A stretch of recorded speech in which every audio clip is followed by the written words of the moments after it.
Welcome to English in a minute, यानी अंग्रेजी सिर्फ 1 मिनट में। आज का मुहावरा है मिन्स योर वर्ड्स। मिन्स करने का मतलब है किसी भी चीज़ के छोटे छोटे टुकड़े करना। जैसे खाना पकाने के लिए हम लहसुन और प्याज के छोटे छोटे टुकड़े करते हैं। Hey Anna, come look at this.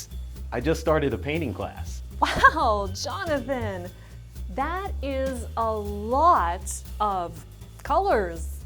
Do you like it? Well, it's a start. Don't mince your words. I can take it. Well, Jonathan, to be truthful, it's kind of hard to look at. Mince your words का मतलब है कि आप किसी के जज्बात मजरूह ना करने की खातिर बराह रास्त या सच्ची बात करने से गुरेज करें। इस मुहावरे को अक्सर औकात मनफी अंदाज में इस्तेमाल किया जाता है। अगर कोई आपसे कहे डोंट मिन्स योर वर्ड्स, तो इसका मतलब है कि वो सच्चाई जानना चाहते हैं, ख्वाह उसे सुनना कितना ही मुश्किल क्यों ना हो। और ये थी अंग्रेजी 1 मिनट में।